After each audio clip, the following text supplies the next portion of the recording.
everybody. Welcome to part two of ISSA Canada's Power Hour. This episode is actually part two of the session that we began last month with Michael Marks from Indian River Consulting Group. And last month we investigated new business generation, and today we're going to investigate alternate revenue streams. So with that said, I'd like to turn the mic over to our ISSA Canada Distributor Council Chair, Tom Fournier. Take it away, Tom. Thank you, Tanya. Yeah, and this is just like part one. This work or the presentation is an outcome from the survey work we did with distributors last year. So I think the first presentation, which was outstanding, really applies to anyone with an approach to selling. And then I think today gets more specific into distributors, but if you work for a distributor, own one, if you sell through a distributor, buy from a distributor, I think there's a lot of really good insights for you in this presentation. Mike is highly regarded in the industry for the work he's done with distribution and the insights that he brings. Mike helped me get through COVID. Him and Tom Gale from Mike Emerson. Yeah, exactly. yeah. They from geez, I forgot the company. Modern Distribution Management. MDM and MDM, yeah. So anyways, it felt like they were my best friends. They were constantly watching their web content, and I'm delighted that Mike would offer his expertise to our Canadian audience. So without further ado, Mike, I'm going to turn it over to you and take it away. Thanks, Tom. I'll do my very best not to screw up, but I love this subject. To me, it's somebody told me once that my life peaked in third grade at show and tell because I like to figure things out and share them with my friends. And that's essentially what we're going to do today. And so what I want to do is actually just walk people through. This is very different. What we did in part one was very much about the tactical bits and pieces. And we're looking at your existing revenue streams and figuring out how do we optimize them, increase share of wallet, find new logos or new customers. And this is much more about strategy. So I'm going to walk you through it. And essentially what I'm going to do is this, for those of you that weren't here, I'm not going to spend a whole lot of time on this. If my mom was still alive and on the call, I'd explain what a wonderful person I was, but Tom's making me sound better than I actually am. But I'm old. I've got granddaughters.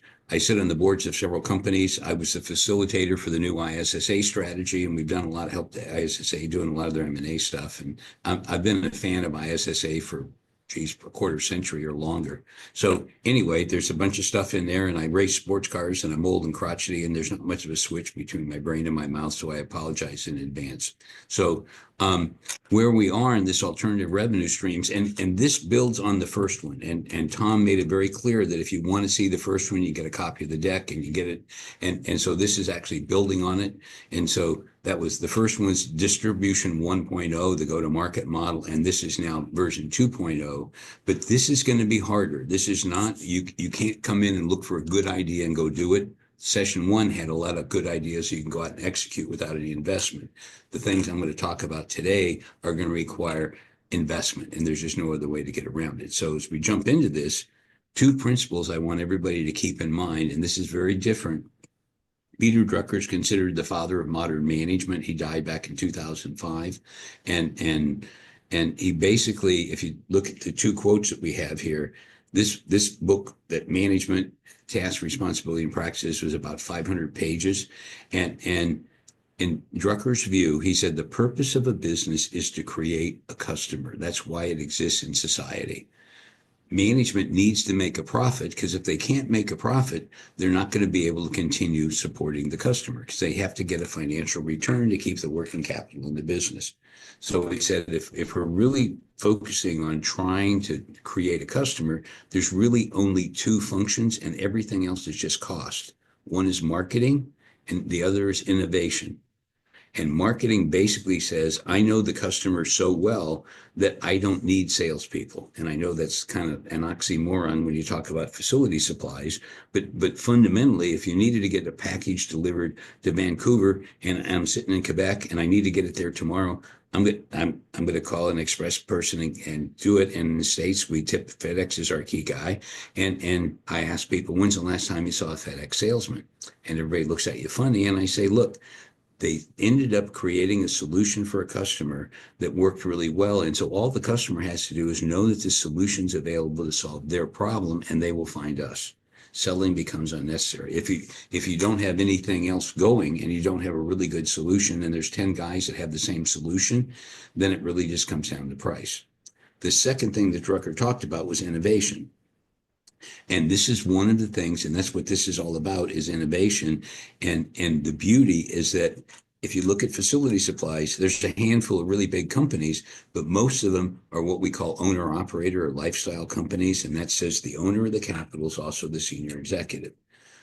Those businesses can innovate circles around the big companies, because the big companies need to have the bureaucracy and they have consultants and everything else. And an entrepreneur can actually say, how can I add more value? I'm doing things different. I'm not doing the same things that everybody else does. I'm doing something different for my customers that nobody else does. And so it becomes really easy for the customer to decide that they're the person. And I want to talk about this innovation and what it actually means. And if I didn't give you much time to look at it, but I've been around this industry for a really, really long time. And every distributor, I shouldn't say every, the vast majority of distributors, 99 plus, have what's called the customer intimacy strategy. And that's building relationships are critical in B2B. Relationships aren't about friendship. Relationship is a proxy for trust. The difference between B2C, Amazon, and B2B, which is the business you guys are in, is that there are consequences for system failure. And my girlfriend doesn't get the bottle of perfume she ordered, it's not the end of the world. If all of a sudden somebody's losing a BSC is losing a contract because they don't have the material and the customer's unhappy, it reflects back on you. So what we basically did is we all competed by selling service with excellent people. And we go to these meetings. And if you go back to part one, I'm very much in the old school.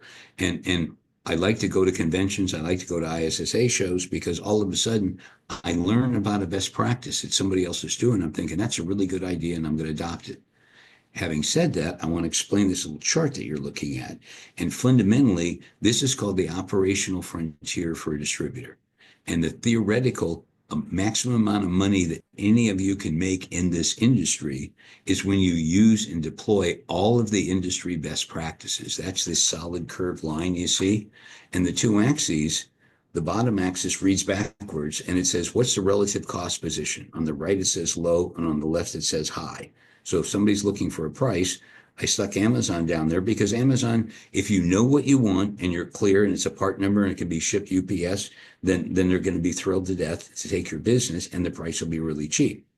But if I want to add, look at this vertical axis, and this is one of the things that everybody on this call is involved with, the non-product value added the customer receives. And I threw Imperial Date up there just as an example. It's a big company, but if you think about what you're doing, a lot of times what you're doing is pre-sale activity. You're giving them advice. You're helping them figure out what to do. You're talking about using the right materials to improve their labor productivity of a BSC or an in-house service provider. And so there's a lot of work you're doing on the front end. And that's why that relationship and trust is important, because you have to earn the right to even have the conversation. So what happens if I'm on that operational frontier, that curved line, I can be at A or B or D, and it's like an airplane. If I want to go faster in an airplane, the quickest way to go faster in an airplane is pointed to the ground. Obviously, there's a point of diminishing returns. But if I'm once on that frontier, if I'm at D and I want to add more value to the customer that's outside of the product itself, I'm going to end up increasing my cost.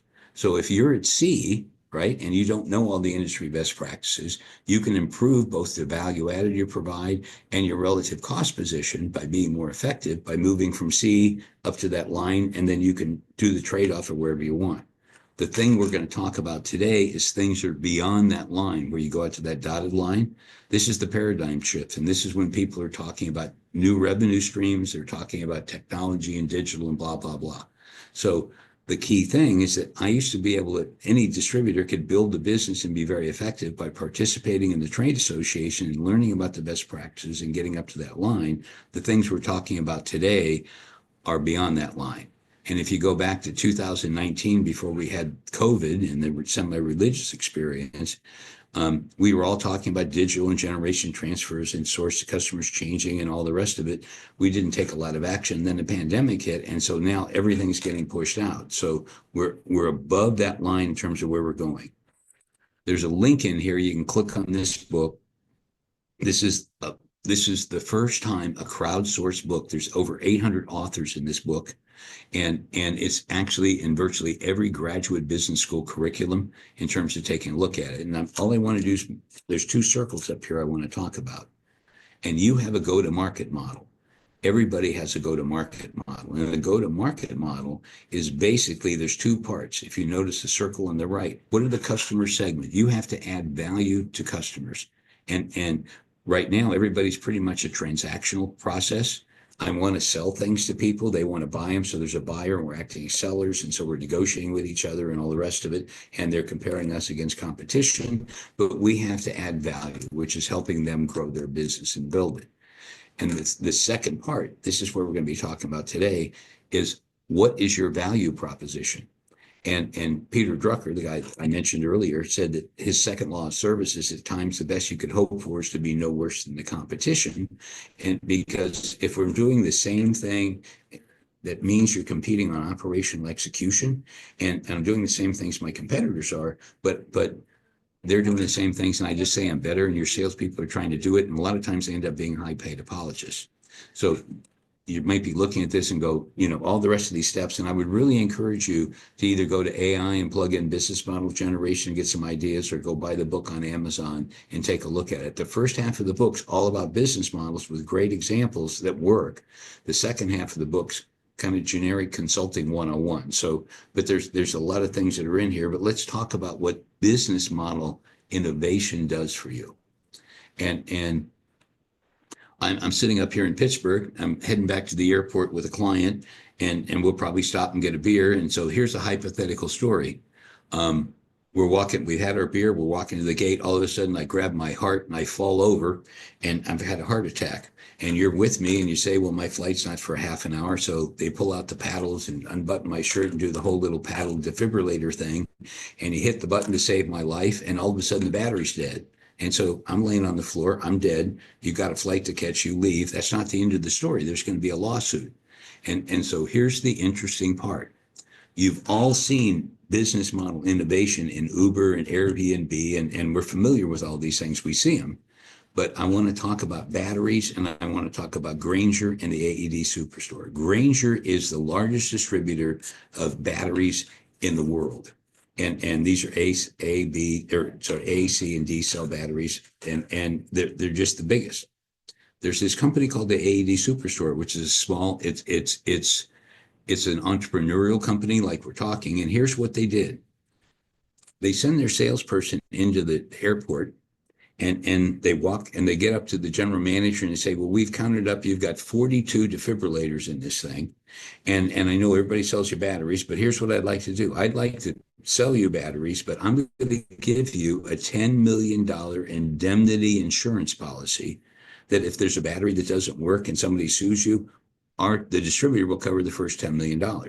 Where do they get the $10 million? They buy an insurance policy, and which is actually pretty inexpensive, because what they're doing is they're also ISO certified. So the airport signs a contract. They can't change defibrillators or do anything without they have to keep you informed. You have to acknowledge that you've got it and sign it off. So everything's clean. But here's the deal. All of a sudden, if you're the director of the airport and running the thing, and this is trivial to you, this isn't even a rounding error down to 4 digits about what you spend on batteries compared to airport fuel and bonds to build the airport and the rest of it. And so he's thinking, I don't care. And the AED Superstore is making a gross margin in the hundreds, literally in the hundreds. So if I'm paying $5 for it, I'll charge 20. and off we go. The customer doesn't care because we sell a lot more painkillers than we do vitamins. So now all of a sudden, because they've moved up the customer value chain and they're solving a customer problem that's different than doing a transaction. When the Granger guy goes in there trying to sell batteries, number one, they're never even going to get to the superintendent. They're going to talk to some maintenance guy, and the maintenance guy is going to say, look, we've locked it up. We have another battery supplier and it's done. That business disappeared from the market because we increased the customer switching cost. And a big part of what you need to do in this business to create alternative revenue streams is you must do something fundamentally different than your customers, than your competitors, for your customers, and do things for them. And by the way, you can never, if you notice in the bottom right here, don't ever expect your sales guys to drive anything. And it's going to take some front-end investment. And what you're really trying to do is increase the customer switching costs. If customers have very low switching costs, I can buy from you or any one of the top 5 big global Janssen distributors. If it's just price, the dumbest guy in the market always controls pricing. And so you can't win that game. It's a race to the bottom.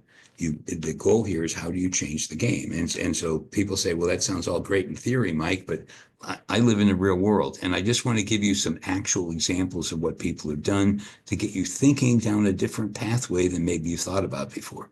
And this is not some big change you're going to make. Most of the progress you make here, you're making specifically with an individual customer and doing something special for them. And you may have 3 or 4 customers you're doing the same thing for, but you're not trying to change the whole business. I still have a transaction business. Your foundation's still the same. You're growing it. What we talked about in part 1 is where you actually get it to go.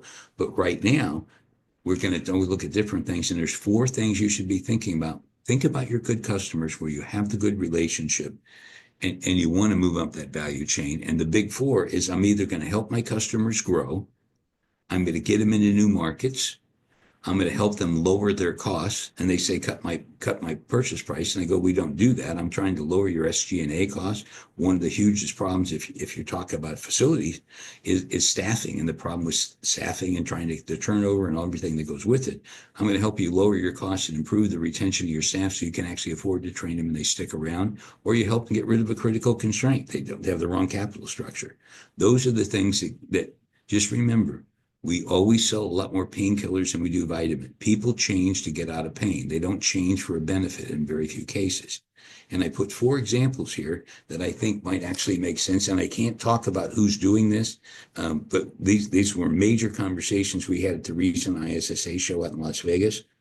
But so a distributor set up a temp hiring agency, and they ended up going to SIMS. And if you don't know what the SIMS program is with ISSA, it's a certification program. And they now have an individual certification that somebody understands about what is the technology of floor stripping and everything. And I'm talking about people that English is a second language. But the whole point is that they have a staff of these people. And when you have a contract cleaner, an in-house cleaner, and they've got a big problem, they need help, they go to this distributor. And here's the interesting part. They say, if you're a Gold Star customer, that means you buy a bunch of stuff from me. I'm going to rent you these guys and let you hire them at a much reduced rate than everybody else. And so the idea is you're doing something fundamentally different. And just think about that for a second. All of a sudden, you're trying to say, I want to take pain away from my customers. It has nothing to do with my product and the quality and the price. And that's all we've been limited. Customers put you in a box. That's all you talk about. Now you're talking about how can I help you with your staffing issues? And another thing, if you start thinking about it, there's another company and they're in the southeast part of the U.S. And so if you look at the BSCs that are out there, they typically have vans and they've got their little Rubbermaid carts and they've got all this other stuff and they go out from job to job and there's a bunch of people and they hop out and they do it and go to the next one. Well, what they're doing is they're saying, park your vans, and they basically they owned a big lot and they just had extra space, didn't know what to do with it. So they said, I want you to park your van. And what we've done is we've agreed what your van's we're going to restock it. And what I'm going to do is I'm going to open up the van. And by the way, I give it a quick safety check. Is there oil in it? Are the tires inflated? Is the registration correct? But what they end up doing is they say, here's the top 50 items that you've got. And if you've used up 5, What I do is I give you an invoice for 5. I give the BSC an invoice for 5. And typically you set it up this electronic funds transfer. So your DSOs end up being 3 to 5 days, depending on which service you're using. If it's a really good customer and the money you're putting into stock a van is not that much, I'll put it on consignment. They have to sign an agreement and there's a term in Canada, the US, it's UCC1. There's another term, I can't remember what it is in Canada, but it basically says you still own the inventory if it's somewhere else. So if they go bankrupt or whatever, you can walk in, wave a piece of paper, that's my stuff, and you take it out. But if I put it on consignment for a gold customer, think about what is the cost for you to put that inventory in there. Every time that van comes back, and by the way, either party can terminate it with 30 days notice. They come in, you restock, they pay you in 3 days, and you keep that up. And when it's all over, you get your inventory back. Or the goal is to make the customer really sticky. Here's the other thing. And if you start thinking about, and by the way, one of the other things that happens here is a lot of people are starting to lease, distributors are leasing equipment. I call them motors with sticks. Sorry, the suppliers don't like that so much. But what ends up happening, this person can't do it. I'm going to lease it. I might have a residual value of $1. There's a lot of different ways to do it, but I want to make it easier for their customers to serve their customers. And that's part of the thing you start to think about. And don't just say, well, it's going to cost money. What are you going to get for it? And actually, this takes modeling and some time to actually think about it. So when you go through this thing, what we're really doing, you also have another issue that everybody wants their stuff right away, or they want it in the morning so they can plan their day at what they're doing, or actually they may need it in the afternoon because you have BSCs that specialize working graveyard shifts or swing shifts so that the offices are empty. And so what you do is you can set up storage lockers. And just, every country's got them. I know I've already seen a bunch of them in Canada, and they actually lock it up. It goes in there, and I'm delivering to that storage locker, and so the customer can pick it up at their convenience and go through it.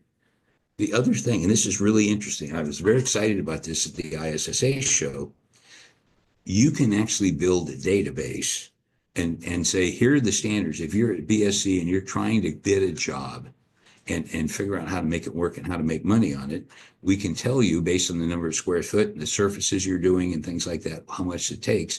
I saw 3 different software vendors at the show, and they were all, 2 of them were startups, and which means they're not real expensive yet. But basically, there's things that they can go and they can actually give you some benchmark data. You can add it, and then all of a sudden, if the customer's a Gold Star contractor, you're helping them with the benchmarking service and the rest of it. Now, you do need to think this through, and I want to share an ugly story with Platt Electric, which is an electrical distributor, and same kind of thing. Think BSCs, you got electrical contractors, and so what they did is they said, look, if you want to go into the contracting business, we will lease you a van.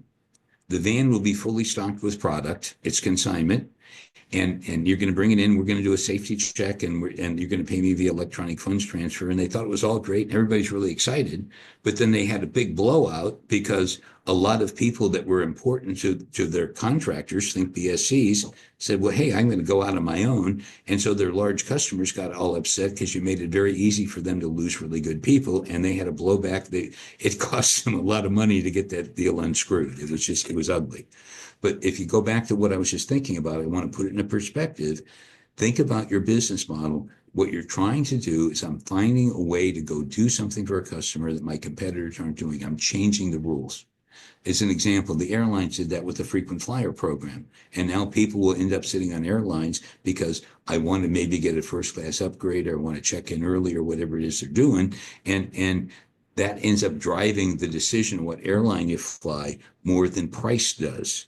So there's always cheaper airlines. And so what people start to do is you're trying to change the equation because everybody has you in a box just to ship product and invoice it. And it's all about price. So here's what ends up happening. You need to do some process design. And let's just say, if you look at that graph going over time, at the top of that little orange thing at the top is how much money you're going to go spend. The current average, that dotted line, is what you're spending on errors or training new people and the turnover. You help your customers sort of quantify that.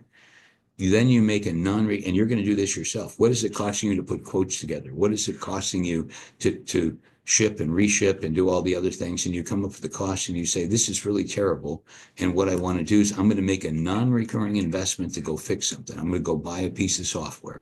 I'm going to hire somebody. I'm going to change the process and start saying no to all these where I have a bunch of customers and only buy one thing from me, and I've got to stock all this inventory that they're the only customer that uses it. I can't make any money on that. So you really goal here is, if you see the green, I'm going to change the process and lower the cost. There's a great book. It's down in the corner of the goal by Eli Goldratt. You can buy it on Amazon, and it's an easy read. It's written gunning fog. It's written for like a 6th or an 8th grade level, and it's full of war stories about what people have done to be successful. But to have a process, most of you on this call have what are called artisan process. It's like, I'm making pots, and I make flower pots different than somebody else. There's little imperfections because I'm an artist. Every salesperson has their own way of doing it. And so it makes it very hard to scale because there's no consistency. So I can't rank my sales reps from champ of the camp to chump of the dump. And the only thing you're looking at, and by the way, in your business, account assignment has more to do with revenue than performance. So what you're really trying to do is get rid of the we've always done it this way, and you're going to put a very simple flow chart together about, here's our go-to-market. This is our sales process. This is our secret sauce about what makes us different. I've got some KPIs to measure how it works, and I actually review where can I improve my first pass via visibility, and off we go. So here's some things to figure out, how do you do it for money? And outsourcing is I'm just a big fan. The number one thing distributors have is information flow. You have your suppliers need it. You're the capacitor. They ship you product. You manage all the demand, and so that we can keep the customer supplied. How do you monetize that information flow? And so people will pay subscriptions. Sometimes suppliers will pay you money to feed them information on how product is used. And there's a revenue source that you get that's completely different. And by the way, the manufacturers all have budgets for this, so it's probably worth thinking about, well, what do you really like to know, Mr. Supplier? Outsourcing is huge for this in the BSCs, because the vast majority of BSCs are dramatically undercapitalized. The guy gets the first job. Everybody that works in his BSC is a relative, and they do a wonderful job for not very much money. Then they get the second job, and then all of a sudden it gets up, and then they start to have the same turnover problems that everybody else does. So outsourcing says, I need to actually go get customer information, and most distributors don't have any information on customer businesses. They know how much customers buy from them. They know some of the people, but that's the limit. So you need to spend some time. And by the way, a lot of people do it by hiring a couple college interns. But if it costs a customer $50 to do something and you can do it for $20, then you charge $40. And by the way, that's look at that gross margin. You double your cost, and you just lower the customer's cost by 20%. And in the business you're in, there are huge opportunities to do that. And so if you start taking over their supply chain and start to think consignment, and consignment, by the way, if you're taking notes, write down C equals E. Consignment equals exclusive. I'm going to put inventory in. They're going to sign an agreement. So it's my inventory, even though it's not physically in my warehouse.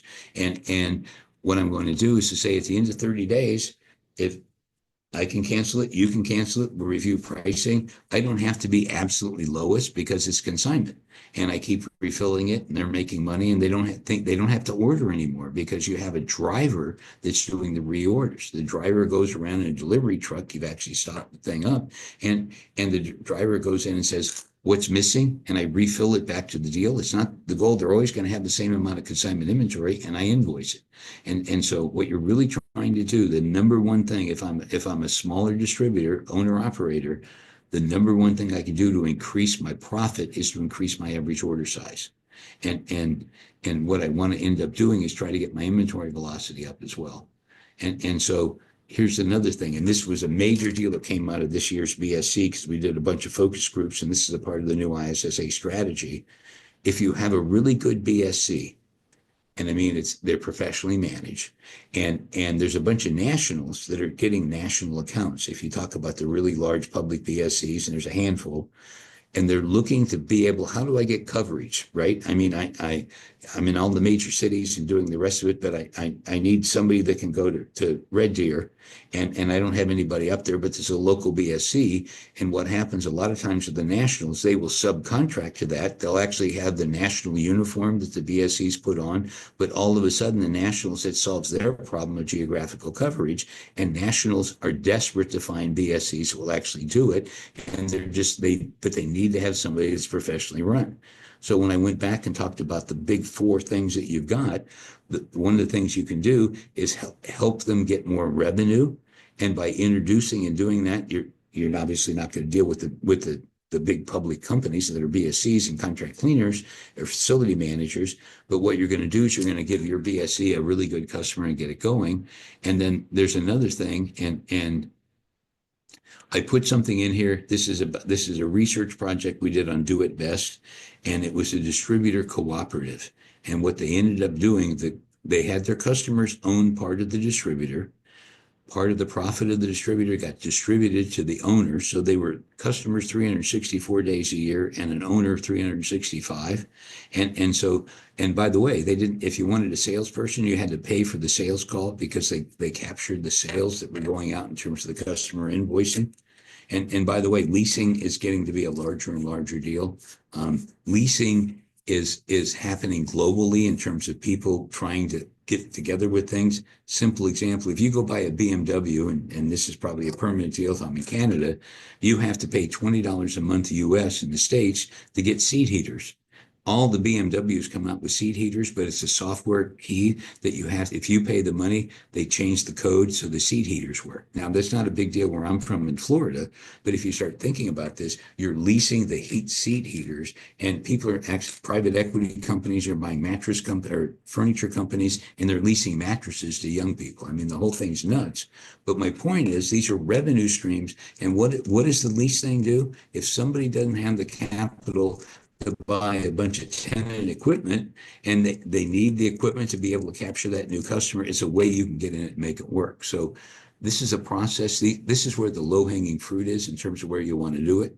So now I want to walk you, I've given you sort of a high-level frame.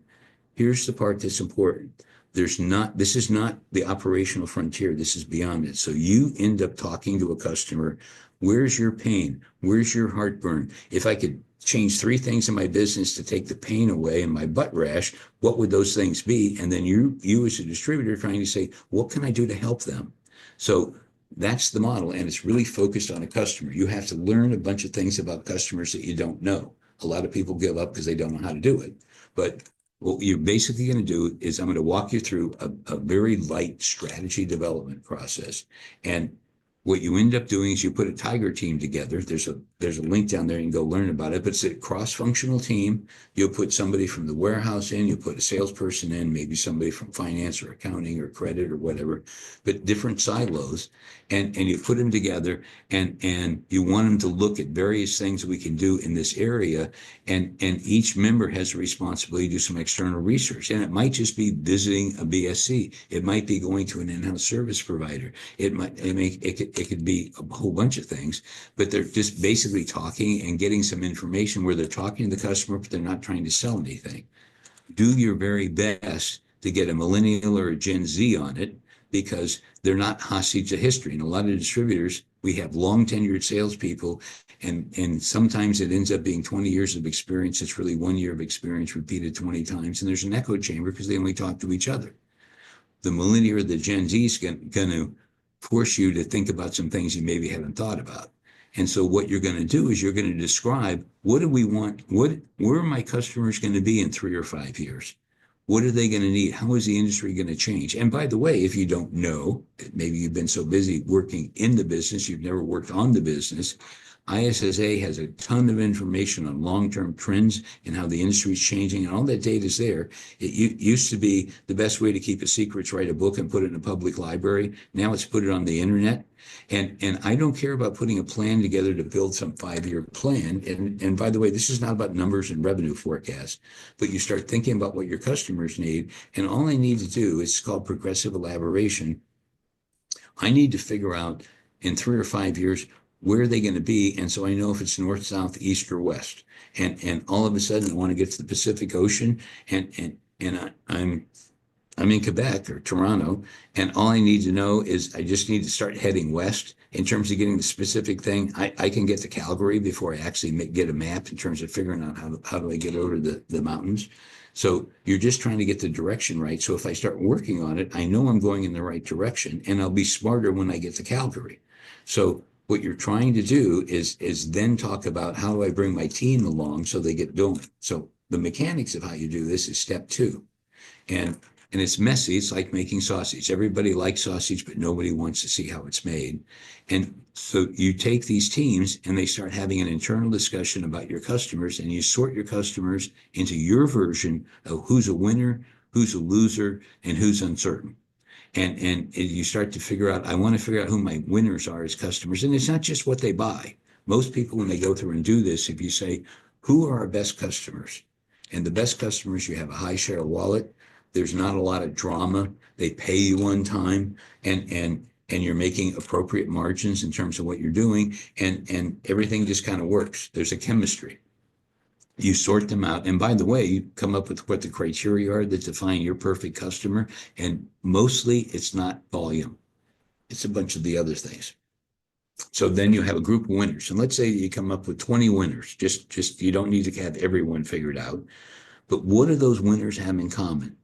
And you start to say, what are they going to be faced with? What are the challenges? And by the way, they're not going to know. You're going to be looking at the large scale changes in industry consolidation and mergers and what happens with the suppliers, one supplier buying another. And by the way, the first place you ought to go is ISSA. And the running joke that Henry Ford said when and did the assembly line said, if I would have asked people what they wanted, they would have wanted a faster horse, because they don't know. They don't know what they're going to need. You're taking a risk because you're saying, I know this industry. I've studied the long-term trends. I'm taking a look at where this is going. And I think my customers are going to need to be able to have some technology and be able to do some things to lock up their customers, make it easy so it's not so labor intensive.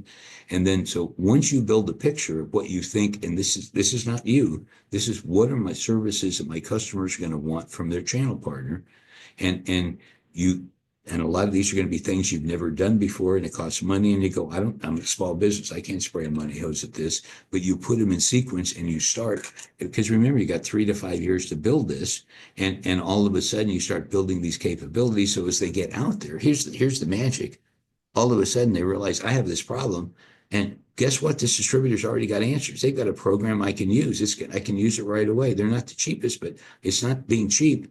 They're going to help me make more money. And you become the obvious and the only choice. And then once you do that, then you put together a plan, say, what am I going to do first, second, and third? It's kind of like, well, first we got to get to Calgary before we can get to Vancouver. I mean, it's not tricky. It's just work. And the last step is you need to get some finance going in here to build a plan so you can figure out what you can afford to do and how do you actually build a product. So when I start to do this, I don't build it out to make it all fancy with bells and whistles. I come up with these capabilities with what's called an MVP, minimum viable product, that actually adds value to the customer. And then you have to go back through and make sure you can sell this first to your own team. Your team has to buy it before the customers do. And then you form some assumptions that you can test, right? You can have an optimistic view, realistic, pessimistic, and then start to say, this is what I think I can do in terms of labor productivity in my company to lower my sales, general administrative costs. This is how I can actually start allocating my salespeople so they're working on market making instead of just market serving, right? Market making is getting new logos or getting a bigger share of wallet. And then I start looking at capital turns and gross margins, and I figure out what I can actually afford. You put a 3 or 5 year deal together. And frankly, I'd rather have you do a well thought out critical thinking plan on cocktail napkins than sitting here trying to put a bunch of numbers together. So the action plan, and this to me is the meat. I've described all the work in terms of how you start to look for these. And by the way, the real answer here, get something on the scoreboard. Find a customer that there's some chemistry, that's a good match, there's some good chemistry, and say, look, I want to move up the value chain. This industry needs to change. There's too much pressure on it. I'd like to do some pilot projects with you. Find something to get it on the scoreboard and do a proof of concept, because all of a sudden you're going to find out you're not betting your company. And all of a sudden you're going to find that most customers will go, you know what? these are the problems I've got. Nobody wants to do. All they want to do is sell you stuff. And so what you really want to do is you need to get some organizational change skills. And by the way, managing organizational change, even if you get an undergraduate degree in business, the teenagers that go to school are learning how this is done. And I'm going to show you a couple of slides here that I think might help you. But just remember, you can actually go get a college intern that can actually help with some of this stuff. Not the actual doing, but helping you figure out how you change it. So here's some scar tissue if you're really going to go after it. And it does take some courage. A lot of distributors are playing the game not to lose instead of playing the game to win, because they figure if I can be here, I'm making money in my LIFO reserve. It's my pre-tax savings program. A lot of people just don't want to take the risk because they don't know how they got here, and they're afraid to change anything. So if I break it, maybe I don't get it back. But courage is not the absence of fear. It's actually going out and doing something. And the price that you have to pay, it's really about people. You will have one or two people in the company that love where it is now, even though they bitch about it. And if you move their cheese, they're going to get all hostile, and there's going to be subtle sabotage, and they're going to criticize it. I've rarely seen one that you didn't have to take at least one person and go, you just made a career decision. Yesterday was your last full day. Now, the other thing, if you're going to be changing selling roles, which is pretty common here, you're going to have to change incentives. And you have a lot of sales reps. A lot of distributors they're on annuity programs. They're getting paid basically because they have the right account deck. And every time your business grows, so does their income. You want to have some fun or actually get upset. Take a look at your growth in net profit as a business, and then look at the growth of T4 income from your sales reps, because you keep adding lines and services and everything else. And so the basket gets bigger. In the old days with Janssen, a lot of times people would pay like 35% of the gross margin as a commission, because that's what it took, because they had a small in the basket. That's what it took to get the guy to $35,000 or $40,000 a year. Now you've got people that are up, with huge numbers. And so fundamentally, you really need to go through and start thinking about, how do I fix this? And if you got people that are grossly overpaid because you ducked the incentive plan and they keep getting a lot of money, and you're paying them over $100,000 a year to go do this because they've just been lucky, there's no way in the world you're going to take them back to, and let's just say market for the basket you're doing is going to be 50, just to pick a number. There's no way that you're going to be able to get them from 100 to 50. They're going to die, and they're going to be a pain in your posterior on the way out. So, and you may need to upgrade your ERP. And I don't care if you have QuickBooks or NetSuite. I mean, there's a bunch of sort of low end things, and you may and the upgrade may not be a whole replacement, but this is a really important piece, and you need to have the change management skills. So this is the formula if you really want to think about it. If you want to be successful, you need to describe this picture, this North Star. Here's the future. And you talk to your sales team, you talk to everybody else and say, look, if we can do this for our customers, if they can outsource this thing, and we can help our customers make more money, they're going to get excited, because the future's got to be a better future. And now is the current state. And you're also telling them, look, the industry's changing. If we just keep doing the same thing, we're past the best by date, and we're going to end up becoming a non-reinvestable business. But the gap between the future picture that you build in your North Star and the current state is the amount of energy for change. And the most important part is plan clarity. If you tell this and say, let's go do it, and you say, trust me, I know how to do this, the plan's not clear to anybody, and it's trust me, and you're not going to get the benefit of that energy. If the plan's all laid out in terms of work, and here's what Billy, Joe, Bob, and Mary Sue have to do, and here are the timelines and everything, it's just work, you get the full benefit of that FN gap. But all of that in that deal has to be greater than the resistance to change. And so you really need to put this stuff together. And I apologize, this is 30 years old, but it's taught in school. It still is. And if you want to create change, look at that top bar of all these colors. And as you look at this, remember that the probability of success plus the probability of failure always equals 1. Probability is a percent. So what I'm trying to do, one of the ways to increase my probability of success is reducing the probability of failure. And if you want to have success, what's the vision? What are we trying to do? Do we have the skills to do it? Have we had to do some training? Are people rewarded to do what we want them to do? Do they have the resources to do it? And do we have a concrete action plan? Now, if you notice the purple boxes there, if you have anxiety, confusion, frustration, and you can actually have people having arguments and fights, this tells you what's missing. And so if you have confusion at the very bottom here, there isn't a vision. People don't know, well, what are we trying to build? We don't know. This is where I said the North Star is basically your vision as you put this in there. So this is, and by the way, this is a diagnostic model. What you do is you build your North Star, you find some proof of concepts with customers, you step up and take some risk and innovate, but you'll never be wiser today than you will be tomorrow. And all of a sudden, when you get that new information, I used to be chairman of a distributor. I'm actually on the board of several. And we started to do vendor managed inventory, where we would set up the inventory and the customers, and we'd have salespeople, and then we migrated to drivers, updating that and invoicing them, like the other examples I shared. And we started doing every VMI program was different, and it became an administrative burden. It was hard. So what we ended up doing is we stopped all that, and we created 3 versions to make it very simple. It's A, B, or C, and then off we went, so everybody knew how it worked. So you're thinking about these processes as you go through, and the main thing is you've got to get all those boxes, or you're going to stumble and have a fall. So, and I'm just going to do this real quick, but if you go, I'm backing up, vision, skills, incentives, resources, action plan. You have, with your vision, you have to make the compelling reason for change and the consequences if we don't change. And there's a bunch of links in here, and the reason I want you to get a copy of the deck is that if you're interested in going down this path, I'm just giving you sort of a teaser and a taste. There's a bunch of links in here that'll help you get the information to get a lot more depth in terms of the how you actually do it, but the vision in this North Star is critical.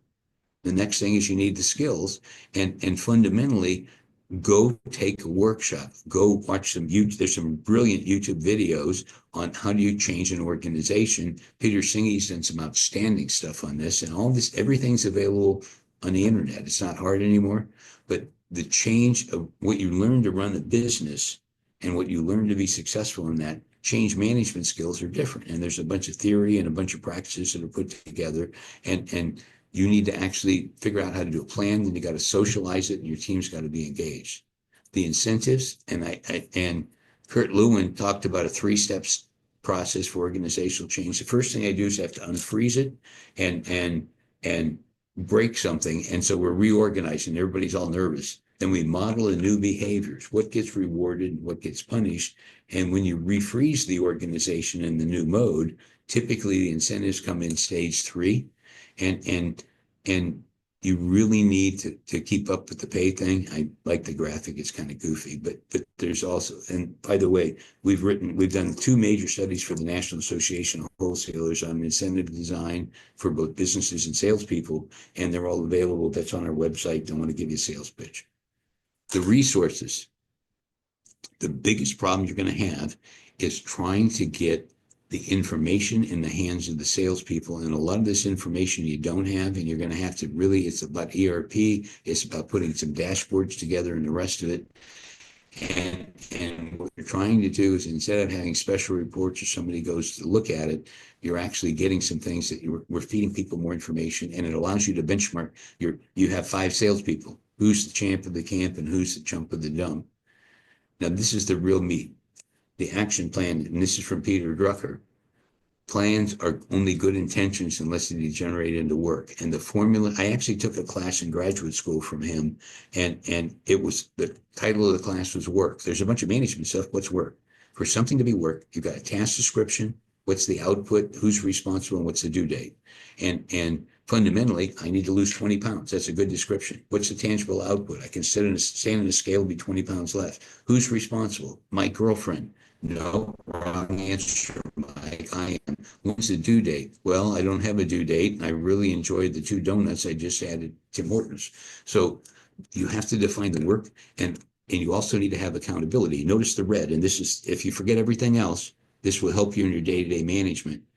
When somebody accepts an action item, you time the action items that they're due, make them small enough that they're due at a monthly management meeting, and then when somebody accepts it, that human, this is really important, they agree to do this as certain date is a condition of their continued existence. Once you, the manager, create an action item and they accept it, I don't need to check up on it because I know one of two things. The human's allowed to die. If they die, I know they're not going to get it done. If they're not going to get it done, the boss comes to me in advance and go, I've been overtaken by events. I don't have the time to do this anymore. And then I, the boss, will work and help them come up with new priorities. But if they end up getting in the meeting and it's supposed to be done, and then they give me a story, they've broken trust. And fundamentally, if people continually break trust and tell stories, they can't be a manager. And if you're unwilling to do that, don't even start here. And just remember, everybody did their book reports when we were in college the day before they were due. And so this action item thing is you, and the first thing to get accountability is that you, the senior executive, have to be accountable as well. Now I put this in here, I put this in here because everything that's up here has some really neat content in terms of how do you deal with these things, how do you talk about technology, what's happening with cultures and talent and all this other stuff. Please go to these links and just look at them. I mean, there's free newsletters you can sign up for, and if they're not interested, just unsubscribe them. But what I've basically done is giving you a very quick drive-by of how do you get alternative new revenue streams. Here's the process, and I haven't given you enough that you can take this information and go do it. But if you go through the links that are in the deck and you sign up for these newsletters and you decide you're interested, and by the way, please get more involved with ISSA in terms of the research and things that they have. This new SIMS individual certification is going to be a huge deal, I think. But anyway, it's just things to go. And at this point, I will stop and ask Tom if anybody had any questions, because I know this is sort of a drink from a fire hose. And Tom, did anybody ask any questions? Did everybody fall asleep or hang up? Well, I don't think anyone fell asleep. I don't see any questions in the chat, but nor did we prompt people to put things in there. Just if someone has something, quickly throw it in the chat, or maybe unmute your microphone and shout it out. And then, Mike, change management. I know I'd gone through that countless times with Kimberly Oh, I know Clark, you have. Yeah. with reorgs and that. Yeah, and I think you touched on it. Top-down ownership and visible ownership is critical, like leading an organization through change. I think ongoing communications, whether it's this visual boards are really good, some kind of a newsletter format, but also I really believed in making myself available in town hall calls, and then just constantly giving people forum to talk about what they've been experiencing and making sure you had that information like in a real timely fashion. So Anyway, well, but the thing is, people need to think about this, Tom. So let's do this. If somebody's got questions, have them fire them to you, and then you just fire them on to me, and we'll get them answers. That's why you can send them back a link. Just to, hey, go here. Here's 10 times more information you want. You can sort it out. awesome. And then, or everyone has Tanya's details, then fire it to her and she can relay them through us. So, and one of the other things, and I'm just adding this in because we've gone through a lot of heavy lifting in the last 14 months with ISSA in terms of trying to increase the impact that they have for their distributors and their customers. And one thing that might be interesting once you talk to your members would be to get somebody from ISSA like Brand or somebody to walk through all the new things that they already have now and the things they're building out in the rest of 2025. Because there's a lot of things that what I was talking about in part 2 here, that they're actually providing a lot of tools that distributors be able to use. And sort of the best, it just might be neat just to have somebody come in and just say, look, you're an ISSA member. This is what you get in the membership. These are things you maybe didn't know we had. And if it helps our distributors make more money, why not? all right. Thank you, Tanya. I've got to slip off to my next call. So Have a great day, everybody.